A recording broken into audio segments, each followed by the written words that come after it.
सिंधुदुर्गातले उभाटाचे माजी आमदार वैभव नाईक यांनी एक मोठं विधान केलं. आपल्याला शिवसेना शिंदेंच्या शिवसेनेतून ऑफर होती असं ते म्हणतात. निलेश राणे यांच्यावर सुद्धा त्यांनी बरेच आरोप केले. आपल्यासोबत निलेश राणे, आपण त्यांची बातचीत करणार आहोत. वैभव नाईक ज्या पद्धतीनं आता भाष्य करतायत याबद्दल तुमची प्रतिक्रिया? बघा, हा माणूस अदखलपात्र माणूस आहे. आता वैभव नाईकाची किंमत सिंधुदुर्गामध्ये काडीची पण राहिलेली नाही. तो काय म्हणतो ह्याला अजिबात कुठे महत्त्व नाही, ना जिल्ह्यात आहे ना इतर कुठे आहे. मी ज्या कार्यक्रमामध्ये ह्याचा उल्लेख केला, मी माझी एक घटना सांगितली. आता लोकांना तर खरं ते कळलं पाहिजे ना, नेमकं खरं काय आहे ते. तू बाजारात बसलायस तर लोक तुझा भाव विचारणार ना. एवढंच मी सांगितलं की तू बाजारात बसलाच नसता तर लोक तुझ्याकडे आली नसती विचारायला की तू येणार आहेस का, तू आमच्याकडे येशील का. अच्छा, तेवढं जाऊ दे गिरीश भाऊ. निवडणुकीच्या अगोदर अँटी चेंबरमध्ये बसायचे ते तर माझ्याकडे पुरावे आहेत. आत्ता जून महिन्यामध्ये मागच्या हा कसा मागे मागे फिरत होता, व्यासपीठावर गेला नाही, हा कसा अँटी चेंबरमध्ये उदयजींच्या मागे फिरत होता. सगळे पुरावे आहेत ना माझ्याकडे. मुळात काय आहे, तू विकासात्मक बोल. तू 10 वर्ष काय केलंस ते सांग. तू आमदार होतास 10 वर्ष, एक भाषण दाखव तुझं सभागृहातलं जे तू कोकणासाठी केलं आणि तुला काहीतरी मिळालं त्याच्यातून रिटर्नमध्ये. अरे तू नुसतं टीका करून कोणाचं भलं करणार आहेस. माझं सांगण्याचा ऑब्जेक्टिव्ह एवढा होता की आपण राजकारणामध्ये, तो विषय व्यासपीठावरचा वेगळा होता की आमदारकी कशी मिळाली असा तो विषय होता. आता अनुभव तर मला सांगावे लागतील. मी माझा अनुभव सांगितला, तर ह्याला मिरची लागायचं कारण काय. तू जर धुतल्या तांदळाचा होतास तर तू बाजारात का बसलायस. आता बाजारात बसणाऱ्याला काय म्हणतात मला काय इकडे कॅमेरावर सांगायची गरज नाही. तू नको बसू ना, लोक तुझ्याकडे काय येतात विचारायला. त्याच्यानंतर मी असंही बोललो की रवींद्र चव्हाण साहेबांनी ह्याचा खूप फायदा केला, हा लाभार्थी आहे. ह्याचा अर्थ काय होतो की जेव्हा रवींद्र चव्हाण साहेब सिंधुदुर्ग जिल्ह्याचे पालकमंत्री होते, हा तेव्हा आमदार होता, तेव्हा साहेबांनी कसलंही पॉलिटिकल डिफरन्स न ठेवता ह्याला मदत केली. म्हणून मी म्हटलं हा लाभार्थी आहे. आउट ऑफ द वे जाऊन अनेक वेळेला रवींद्र चव्हाण साहेबांनी, अच्छा रवींद्र चव्हाण साहेब कसे आहेत, ते 100% भाजपवाले आहेत. त्यांना 100% भाजप पाहिजे. आणि त्यांना असं जेव्हा दिसतं ना की हे बाजारात बसलेले आमदार आहेत, हे लोकप्रतिनिधी आहेत, ओपन आहेत, हे आपल्याकडे येऊ शकतात, ते त्यांना मदत करतात. त्याच्यामध्ये वाईट काय नाही, आम्हीही करतो. आम्हाला जेव्हा कळतो की हा माणूस ओपन आहे, हा आपल्याकडे येऊ शकतो, माणूस त्यालाच अप्रोच करतो ना भाऊ, दुसरं कोणाला करतो. ह्या परिस्थितीमध्ये मी माझा अनुभव त्यांना सांगितला व्यासपीठावर. अच्छा, त्याच्यामध्ये मी ह्याचं नावसुद्धा घेतलं नाही. आता ह्याला कसं झालं आहे, ह्याला कसं तरी TV चॅनलवर दिसायचं असतं, त्याला तिकडे कुत्रं उभं करत नाही. TV चॅनलवर दिसण्यासाठी तो हे सगळं बोलतो करतो. अच्छा, ह्याचे 2 भाऊ माझ्यामुळे निवडून आलेत, हा नमक हराम आहे साला. ह्याचे 2 भाऊ नगरसेवक माझ्यामुळे झाले, विचारा ह्याला. अच्छा, ह्याला सोडून द्या, हा कर्मदळिद्री आहे. नगर अध्यक्ष जे आहेत कणकवलीचे, त्यांना विचारा कोणामुळे ह्याचे 2 भाऊ निवडून आले. नगराध्यक्ष कोणामुळे निवडून आले विचारा. विषय कसा आहे की मला या घाणेरड्या चिखलामध्ये हात घालायचे नाहीत. मी माझं 1.5 वर्ष, 2.5 वर्ष काम करून दाखवलं. तू स्पर्धा कर, तू मंत्र्यांच्या मागे फिरतो ना, चल ठीक आहे, कामासाठी फिरला असताच मी समजू शकतो.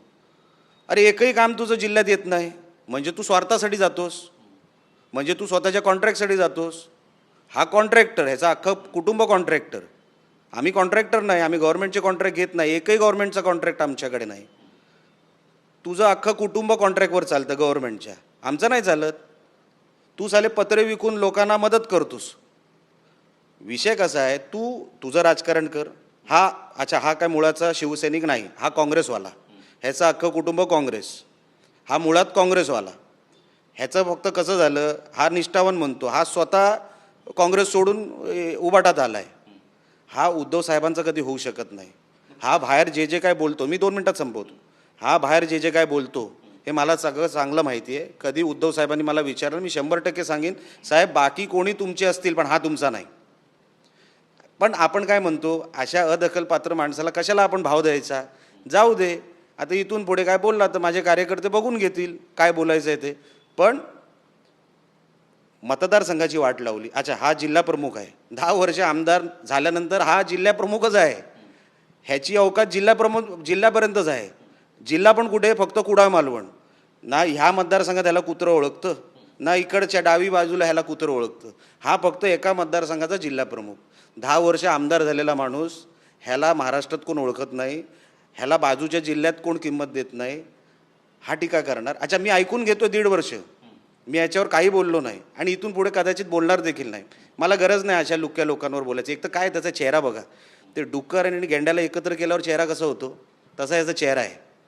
कधी प्रसन्नता नाही याच्या चेहऱ्यावर, नुसतं रडी, नेगेटिव्ह, कधी चांगलं बोलला नाही. असं असताना म्हणून मी माझा अनुभव सांगत होतो, त्याच्यामध्ये ह्याला मिरची लागायचं कारण नव्हतं.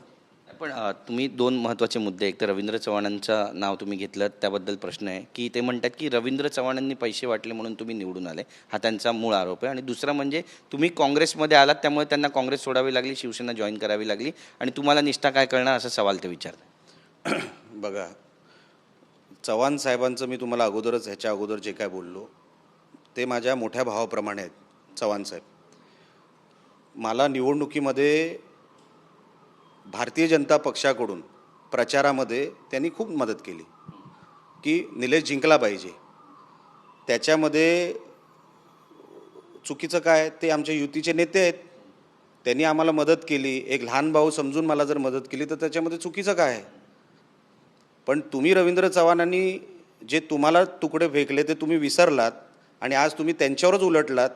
ह्या गोष्टीचं आश्चर्य मला वाटतं की ज्या माणसाने तुम्हाला राजकारणात मदत केली आमदार असताना, पॉलिटिकल डिफरन्स बाजूला ठेवून की कदाचित हा माणूस उद्या 100%मध्ये हा याला काउंट करू शकतो, ह्या हेतूने तुम्हाला सन्माननीय रवींद्र चव्हाण साहेबांनी मदत केली, तुम्ही त्यांचेही तुकडे विसरलात.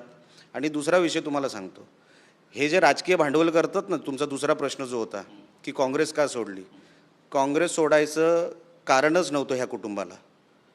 काँग्रेसमध्ये तेव्हाही 2 गट चालायचे, तुम्हाला माहिती आहे. आम्ही जेव्हा होतो तेव्हाही 2 गट चालायचे, एक जुना गट होता आणि एक आमचा गट होता. ह्यांना फक्त नाव पाहिजे होतं, कारण का राणेंवर टीका केल्याशिवाय यांचं नाव होणार नव्हतं. काँग्रेसने यांच्या कुटुंबाला एवढं दिलं, ह्यांचं कुटुंब उभं केलं, तरी देखील यांनी काँग्रेसला सोडलं. अरे, त्या दुसऱ्या गटाबरोबर राहायला पाहिजे होतं तुम्ही, पण तुम्ही ते नाही केलं. तुम्ही निष्ठा शिकू नका कोणाला. वैभव नाईकांनी अजिबात निष्ठा कोणाला शिकवू नये. हा किती पाण्यात आहे, कोणाकडून पैसे घेतलेत. अहो, आज पण पैसे घेतो हा वेगवेगळ्या मंत्र्यांकडून, आज पण ठेकेदारीसाठी हा भिका मागतो वेगवेगळ्या मंत्र्यांकडे. ह्याचं जेव्हा मुंबईत येतो ह्याचं बघा हा कुठे असतो, हा मातोश्रीत कमी आणि हा मंत्रालयातच जास्त असतो भिका मागत. हा काय निष्ठेचा आम्हाला सांगतो. तू साला स्वतःसाठी, तू कॉन्ट्रॅक्टसाठी हे सगळं उभं करतोस. आम्ही जनतेसाठी मेहनत करतोय. जे तू 10 वर्षात करायला पाहिजे होतं ना, ते केलं नाही म्हणून आम्हाला एवढी मेहनत करावी लागते. तुम्हाला मी आज सांगतो, ह्यांनी मागच्या 10 वर्षात केलेली कामांचं ऑडिट करा जरा, म्हणजे तुम्हाला कळेल ह्यांनी किती दिवे लावलेत ते. स्पर्धा कुठे होऊ शकते.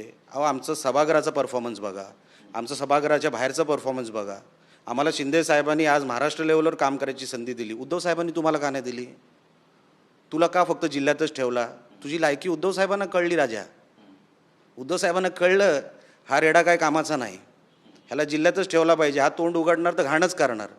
म्हणून तू नको त्या नादाला लागू नको. आम्ही डायरेक्ट आऊट करत असतो. हे वैभव नाईकाला कदाचित अजूनपर्यंत माहीत नसेल, कारण का कसं आहे, आम्ही त्याला जिल्ह्यात बैल म्हणतो का, कारण का त्याला काहीच कळत नाही. त्याला कुठला मुद्दा कळत नाही, विषय कळत नाही. फक्त राणेनं विरोध करायचं एवढं फक्त त्याला कळतं. आणि कुठल्या तरी राजकारणाचं भांडवल करून हा इथपर्यंत पोहोचला. ह्याचं मेरिट शून्य. ह्याचं कुठलंही एक विषय ह्याचा दाखवा ज्यांनी महाराष्ट्राच्या हिताचा केला, जिल्ह्याच्या हिताचा केला, सभागृहात केला, सभागृहाच्या बाहेर केला, मी ॲप्रिशिएट करीन त्याला. पण 0 असताना मी ॲप्रिशिएट करणार नाही, तो माझा स्वभाव नाही. एक महत्त्वाचा मुद्दा त्यांनी हा पण मांडला की शिंदेंची ताकदच नाही आहे सिंधुदुर्गामध्ये, कणकवलीमध्ये त्यांचा एकही नगरसेवक नाही आहे आणि आमची जी शिवसेना आहे, उबाटाची शिवसेना, ती अखंड आहे. आमचे कुणी नगरसेवक कुठेही गेलेले नाही आहेत. पहिलं तर कणकवलीमध्ये शहर विकास आघाडी आहे, उबाटा नाही, आणि BJP आहे. त्या शहर विकास आघाडीमध्ये आमचे शिंदे सेनेचे, म्हणजे आमच्या शिवसेनेचे, त्याच्यामध्ये AB फॉर्मवर निवडून आलेली लोक आहेत. हे काय खोटं बोलायचं आहे ना, त्याला कुठं सर्टिफिकेट द्यायचं आहे, त्याला खोटंच बोलायचं आहे. मालवणमध्ये सत्ता कोणाची आहे, कोणाचा नगराध्यक्ष आहे? शिवसेनेचा आहे. भारतीय जनता पक्षाचा सावंतवाडी आणि वेंगुर्ल्यात आहे.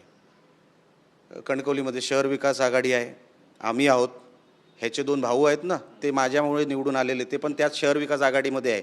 AB फॉर्म उबाटावर नाही आहे, विचारा त्यांना. तेवढी अक्कल असतील तर बोलतील तुमच्याकडे. मला एक सांगा, मी जेव्हा आमदार पण नव्हतो ना, ह्याची जिरवत होतो. खरेदी विक्री संघ आमच्याकडे, दूध आपले जिल्हा बँका आमच्याकडे, क्रेडिट सोसायटी आमच्याकडे, ग्रामपंचायती आमच्याकडे. हा जेव्हा आमदार असताना ह्याची मी जिरवली आहे. ह्याला एकही ठिकाणी मी जिंकू दिलं नाही. त्याची पोटदुखी आहे की जिथे जिथे तो माझ्यासमोर उभा राहिला त्याला पराभवच बघायला मिळाला. एक निवडणूक, हा जिल्हा प्रमुख ना, हा फार मोठा नेता समजतो ना स्वतःला. ह्याला विचारा की कधी हा कुठली निवडणूक निलेश राणेसमोर जिंकला. ते ग्रामपंचायती असू दे, क्रेडिट सोसायटी असू दे, जिल्हा बँकेची असू दे, खरेदी विक्री संघ असू दे, ह्याचा सगळीकडे मी पराभव करत आलेलो आहे. कसली ताकद, कसली ताकद. अहो ह्याचे स्वतःचे भाऊ आहे ना, तुम्ही राजन तेली आणि यांना विचारा, सतीश सावंत यांना, तेव्हा ते तिकडे होते, त्यांना विचारा. ह्याचे जे 2 भाऊ निवडून आलेत ना, हे स्वतः सांगायचे, अरे बाबा तू मालवणला जा, तू इथे प्रचाराला थांबू नको. त्यांच्या भावंडांना नको होता हा प्रचारासाठी. ह्याची किंमत ही तुझी लायकी. जसे ते इंदुरीकर महाराज म्हणतात ना, ही तुझी लायकी. अरे तू काय बोलतो, किती बोलतो. अरे बोलायला आमच्याकडे पण शब्द आहेत, पण आम्ही कामामध्ये फोकस्ड असल्यामुळे मी 1.5 वर्ष काय बोललो नाही याच्यावर. मी बोला कसा फटीचर माणूस आहे, लुक्का आहे, कुठेतरी पडलेला आहे, बोलू दे, कधीतरी मनाला समाधान वाटू दे त्याला बोलल्याचा. पण तू सातत्याने काही खोटं बोलशील हे ना ऐकून घेणार. इथून पुढे माझे कार्यकर्ते किंवा पदाधिकारी बोलतील, पण विषय एवढाच होता की त्यांनी सांभाळून बोललं असतं तर मला हे सगळं बोलायची गरज नव्हती. राजकीय प्रश्न. सुप्रीम कोर्टामध्ये शिवसेना पक्षचिन्हाची सुनावणी सुरू आहे. 2 सप्टेंबरपासून पुन्हा सुनावणी सुरू होईल.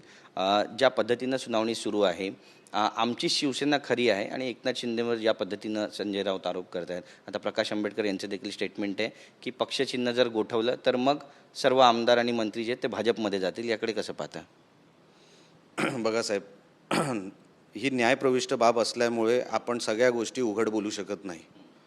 फक्त तुम्हाला मी स्पर्श सांगतो काय आहे तो, उल्लेख करतो फक्त या गोष्टीचा. कारण का मीडियामध्ये काय झालं आहे, एक साईडचीच बातमी दाखवली गेली आहे आत्तापर्यंत. आर्ग्युमेंट जे झालं ते कपिल सिब्बल साहेबांनी केलं आणि इतर त्यांच्या एका दुसऱ्या लॉयरनी केलं असेल.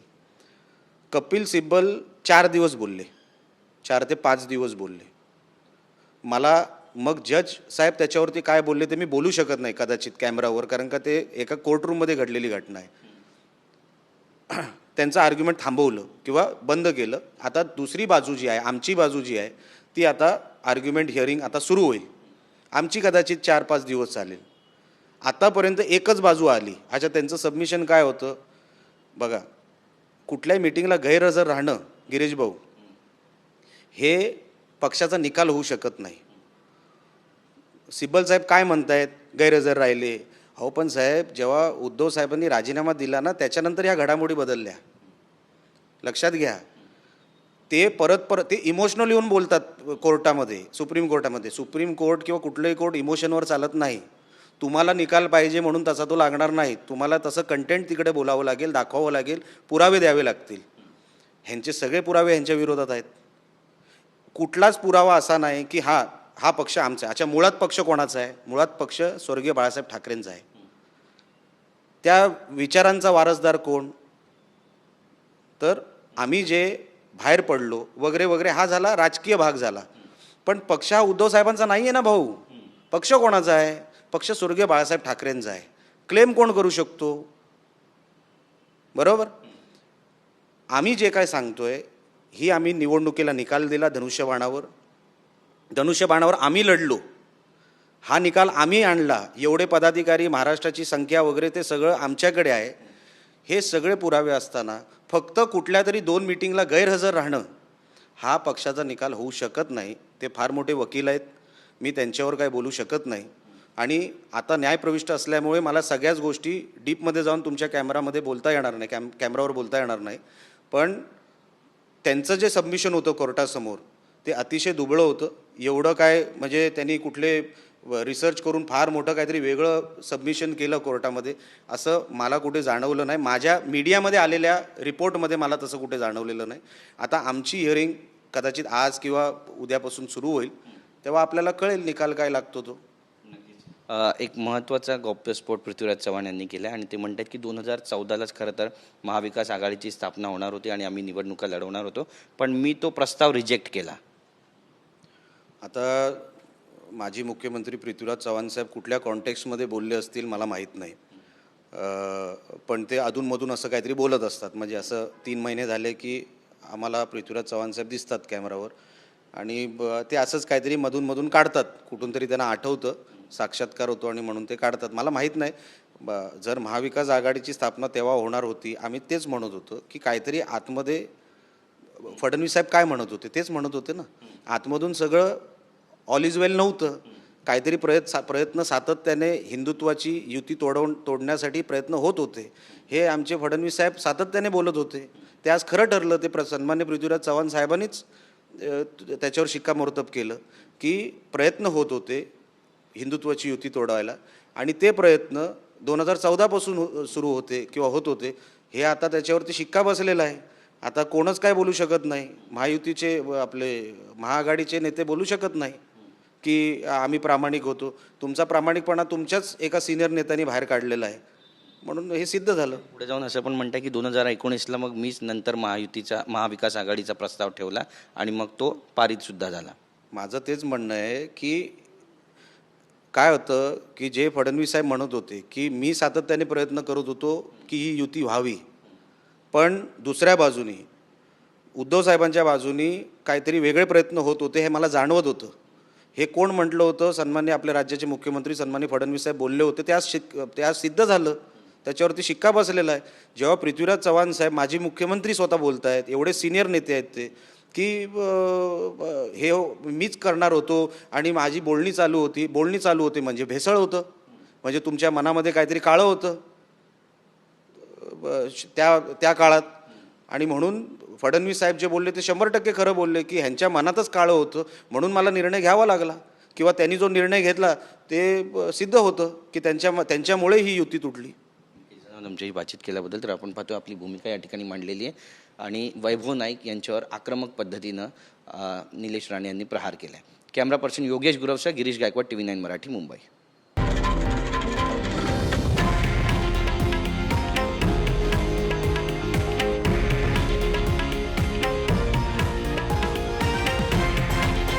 हे आहे देशातील नंबर 1 न्यूज नेटवर्क आणि आपण पाहत आहात TV9 मराठी, एकमेव.